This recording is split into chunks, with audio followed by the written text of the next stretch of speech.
Namaskar, very good evening everyone. Here this is Dr. Sonal Devalia. I'm a consultant homeopath and back psychotherapist at Bhargava's Advanced Homeopathy State in Ahmedabad, Gujarat. आज जिस topic के बारे में हम बात करने जा रहे हैं वो बहुत ही common day to day life में दिखने जाने वाली कंडीशन है, लेकिन बहुत कम लोग उसको सीरियसली लेते हैं और फिर आगे जाके उसके कितने साइड इफेक्ट्स होते हैं उसके बारे में लोग अनजान हैं। आज का जो हमारा टॉपिक है उसका नाम है मेजर डिप्रेसिव डिसऑर्डर, जिसको हम कॉमन भाषा में डिप्रेशन कहते हैं। आजकल डिप्रेशन वर्ड एक काफी कॉमन हो गया है, बहुत लोग इजीली यूज कर देते हैं कि भाई I am feeling very depressed, या फिर मुझे डिप्रेशन है, या फिर I feel low every time, मैं हमेशा गुमसुम रहती हूँ। तो और छोटी छोटी बात पर वो मेडिसिन शुरू कर देते हैं। तो आज हम जानेंगे कि भाई डिप्रेशन क्या है, उसको कितना सीरियसली हमें लेनी चाहिए, उसके अर्ली साइंस क्या है, और अर्ली साइंस को पहचान के तुरंत ही ट्रीटमेंट शुरू कर देनी चाहिए ताकि आगे जाके बहुत ज़्यादा इश्यूज ना हो। तो जो डिप्रेशन है और फिर आगे उसको होम्योपैथी उसमें कैसे हेल्प कर सकती है उस बारे में हम बताएंगे। तो डिप्रेशन क्या है? देखिए, मेजर डिप्रेसिव डिसऑर्डर जो है वो WHO का ऐसा मानना है कि 2008 तक उसका इतना स्टेटमेंट था कि आजकल दुनिया में जितनी भी बीमारियां हैं उसमें से सबसे तीसरा मेजर कोज डिप्रेशन है। और ऐसा मानना है कि 2030 8 साल बाद ये फर्स्ट कॉज बन जाएगा डिप्रेशन, पूरी जो बीमारियां है उसके कॉज करने का या तो उसको आगे बढ़ाने का। तो डिप्रेशन में होता क्या है, आपको सिम्टम्स क्या आते हैं, या फिर आपको कैसा लगता है कि ऐसे सिम्टम्स आने से आपको डिप्रेशन है। देखिए, ये जो सिम्टम्स मैं आपको बताने वाली हूँ, अगर ये हर किसी की लाइफ में हो सकता है, डे टू डे लाइफ में आप वो फील कर सकते हैं, लेकिन अगर ये सिम्टम्स आपको वीक्स टुगेदर, मंथ्स टुगेदर तक है, आपको सालों साल ये चीज रहती है या फिर महीनों तक ये चीज रहती है, तो आपको डिप्रेशन है और आपको आगे हेल्प की जरूरत है। तो डिप्रेशन में सबसे आपको हमेशा पेशेंट को ऐसा लगता है कि सैडनेस, ग्लूमीनेस, कुछ चीज में इंटरेस्ट नहीं होता, काम करने में इंटरेस्ट नहीं लगता, मन नहीं लगता, कहीं बाहर नहीं जाते, अपनी डे टू डे लाइफ की एक्टिविटी जिसमें उसको मजा आ रहा है तो उनको स्पोर्ट्स, टीवी देखना, उनकी हॉबीज, वो सारी चीजें उनको बेमतलब लगने लगती है।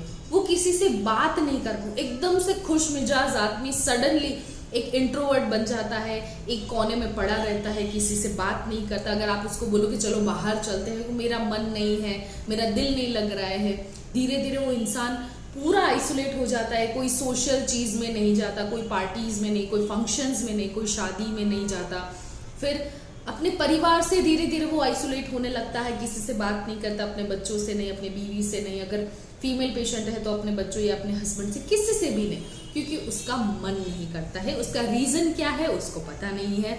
आगे जाके वो सैडनेस, वो ग्लूमीनेस, वो आइसोलेशन धीरे धीरे अग्रेशन में, कुछ लोगों में अग्रेशन मतलब कि गुस्सा आना, चीजें फेंकना, गालियां देना, इस हद तक की भी छोटी छोटी बातों में एकदम से नाराज हो जाते, एकदम से गुस्सा करते, एकदम से बोलने लगते हैं। फिर कुछ लोगों में हमेशा थकावट रहती है, कुछ चीज करने का मन नहीं करता है, हमेशा बेड पे पड़े रहते हैं, लेटे रहते हैं। कुछ लोगों में इसमें नींद नहीं आती है, स्लीपलेसनेस हो जाता है। कुछ लोगों को बहुत ज्यादा नींद आने लगती है कि पूरा दिन में वो 18 घंटे सोने लगते हैं, ऐसी चीजें। कुछ लोगों में डिक्रीज एपेटाइट, मतलब कि खाना खाने की जो रुचि है, भूख लगने की रुचि है, वो कम हो जाती है, जिसके चलते उनको वेट लॉस होता है। और कुछ लोगों जो ज्यादा डिप्रेस होते हैं तो वो ज्यादा खाना खा लेते हैं, और वो ज्यादा खाने की वजह से वो वेट गेन होता है।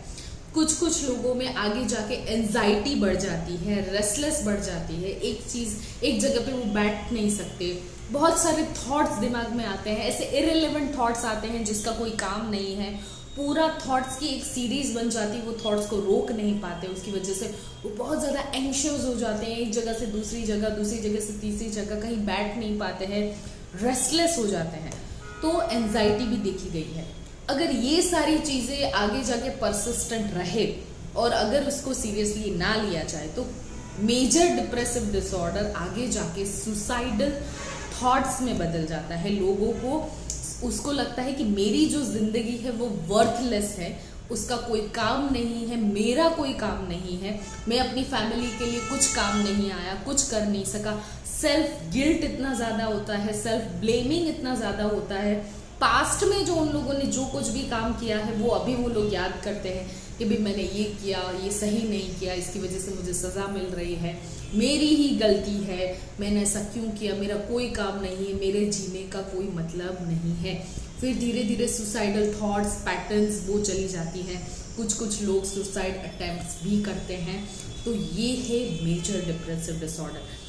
देखिए, छोटी चीज़ के लिए सैड होने से लेके आगे जाके सुसाइडल पैटर्न या सुसाइडल थॉट्स तक इतना डेंजरस है मेजर डिप्रेसिव डिसऑर्डर। आजकल आपने बहुत सारे किस्से सुने होंगे कि भाई इसको तो कोई प्रॉब्लम नहीं था, उसने सुसाइड अटेम्प्ट कर लिया या फिर कर रहा है बच्चों में, टीनेज में, और ये हर एज में देखा जाता है। हर एज में मतलब एक छोटे बच्चे से लेके टीनेज से लेके मिडिल एज से लेके ओल्ड एज तक भी ये बीमारियां होती रहती हैं और किसी को इसकी भनक नहीं पड़ती क्योंकि वो डे टू डे लाइफ में होती है।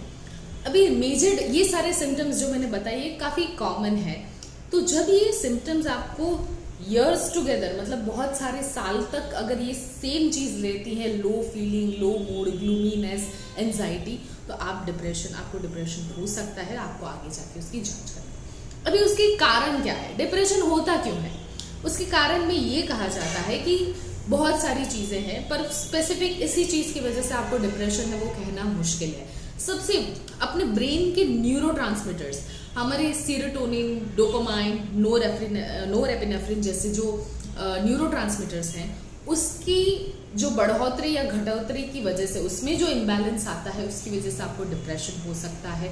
दूसरी कि एक स्ट्रेस कंपोनेंट, अगर आपकी लाइफ में स्ट्रेस है, हर किसी की लाइफ में होता है, लेकिन अगर वो सीवियर हो जाए, वो काम को लेके हो सकता है, जॉब को लेके हो सकता है, फैमिली को लेके हो सकता है, जब वो स्ट्रेस परसिस्टेंट होने लगते हैं तब लेटर एज में अपने ब्रेन में जो सेरेब्रल कॉर्टेक्स है उसके स्ट्रक्चर्स में चेंज देखे गए हैं और उसकी वजह से आगे जाके डिप्रेशन हो सकता है।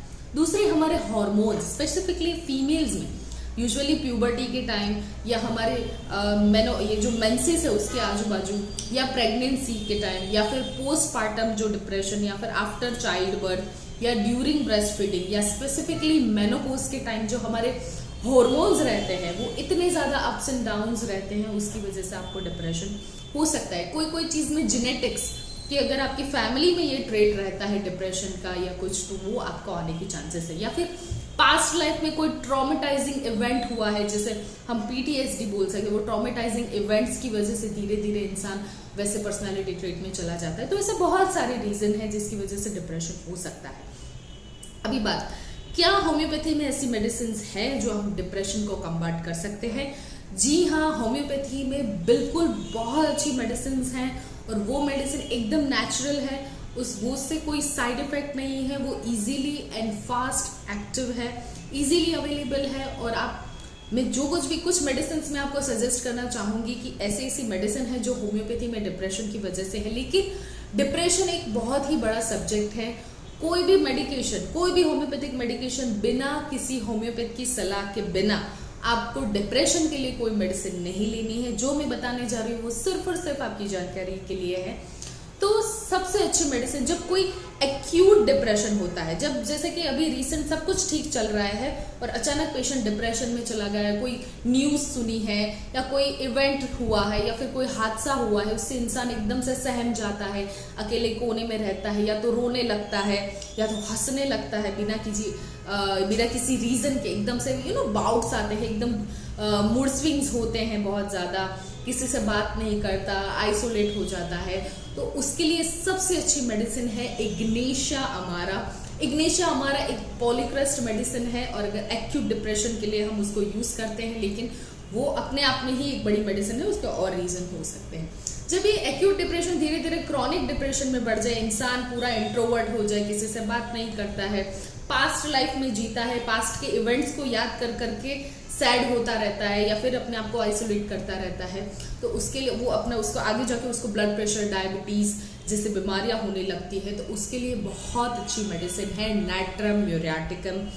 ये एक दूसरी मेडिसिन है। तीसरी, ड्यूरिंग आफ्टर चाइल्ड बर्थ, किसी ने आफ्टर चाइल्ड बर्थ और प्रेगनेंसी के बाद अगर किसी को डिप्रेशन है तो उसकी सबसे अच्छी मेडिसिन है सिनिसा फुगा रेसिमोसा या फिर एक्टिया रेसिमोसा, जिसको हम बोलते हैं कि आफ्टर चाइल्ड बर्थ फीमेल को एकदम से sudden drop down in hormones, उनको ऐसा लगता है कि कुछ भी अच्छा नहीं चल रहा है, लो मूड स्विंग्स आते रहते हैं, अपने बच्चे कोई फीमेल को अपने बच्चे की वजह से भी बहुत ज़्यादा इरिटेशन होने लगती है।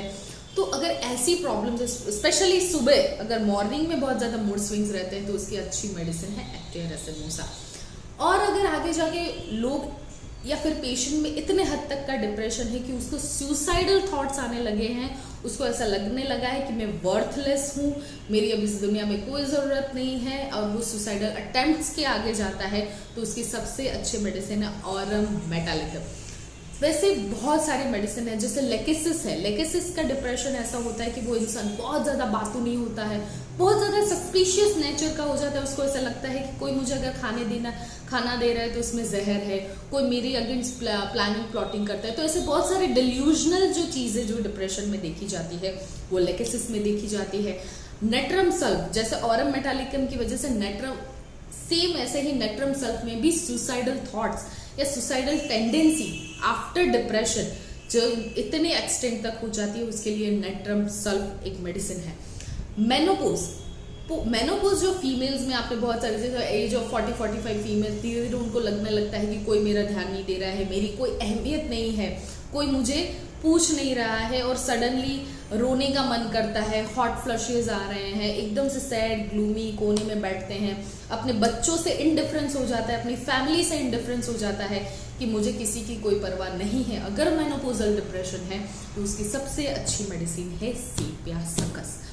वैसे तो बहुत सारी मेडिसिन है, जैसे मैं आपको नरेट कर सकती हूँ, कैलकेरिया कार्प से लेके थूजा है, सल्फर है, कॉलोफाइलम है, कैलकेरिया कार्प जैसे मैंने आपको बताया है, आर्सेनिक एल्बम। आर्सेनिक एल्बम एक बहुत अच्छी मेडिसिन है, जहाँ इंसान बहुत ज़्यादा रेस्टलेस हो जाता है, परेशान हो जाता है, उसको आगे जाके अपनी फियर ऑफ डेथ कि भाई मैं मर जाऊंगा, मुझे इस चीज़ से प्रॉब्लम होगी, या फिर मेरे फ्यूचर में क्या होगा, वो एकदम ही एंग्जाइटी वैसे रहता है, तो वैसे है आर्सेनिक एल्बम।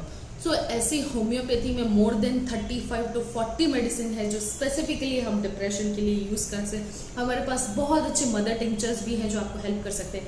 अगर ये सिम्टम्स अगर आपको स्टार्टिंग में आप में या फिर आपकी फैमिली में या फिर आसपास किसी भी लोग हैं तो आप तुरंत अपने होम्योपैथ को संपर्क कीजिए। हम अर्ली जितना आपको हेल्प कर पाए, आगे जाके वो चीज़ ज़्यादा बढ़े नहीं। दूसरी चीज़ है जो हमारे डे टू डे लाइफ में स्ट्रेस को मैनेजमेंट करने के लिए है बैक फ्लावर मेडिसिन, जो सेम होम्योपैथिक तरह वर्क करती है, लेकिन स्पेसिफिकली आपके मेंटल्स पे काम करती है। आपका डे टू डे लाइफ का अग्रेशन, थकान, फियर या फिर एंजाइटी या फिर जेलसी, इनसिक्योरिटीज या ब्रेन फैग, ऐसी चीज़ों जो डे टू डे लाइफ में है जिसका कोई कॉज नहीं है, वो आपको हेल्प करती है, जिसके जाके आगे जाके आपको डिप्रेशन जैसी चीज़ों को सामना ना करना पड़े। सो बैक फ्लावर मेडिसिन और विथ होम्योपैथी हम इजीली उसको कंबाट कर सकते हैं हमारे डिप्रेशन को। होम्योपैथी में एक रीज़न कहा गया है कि इवॉल्वमेंट, हमारा जो माइज्म है वो जो इवॉल्व होता है, तो वो इवॉल्व होने के साथ साथ कुछ कुछ डिप्रेसिव ट्रेट्स आते हैं, जैसे ट्यूबरकुलिनम है, सिफिलिटिक ट्रेट्स है, वो चीज़ है वो जो सुसाइडल या डिप्रेसिव ट्रेट में आती है। सो एंटीमाइजमेटिक मेडिसिन वो इन होम्योपैथी बहुत अच्छे से काम करती है, और नोसोड्स बहुत अच्छे से काम करते हैं डिप्रेशन को कॉम्बैट करने के लिए। सो डिप्रेशन एक बहुत ही गंभीर समस्या है, वो उसके लक्षण इतने कॉमन है कि आपको पता नहीं चलता है कि यू आर गेटिंग डिप्रेस्ड और आपके आसपास डिप्रेशन जैसी चीज़ है, लेकिन आगे जाके उसको कंट्रोल करना बहुत ही मुश्किल है। तो स्टार्टिंग में ही आपके होम्योपैथ की सलाह ले। This will be all. Thank you so much.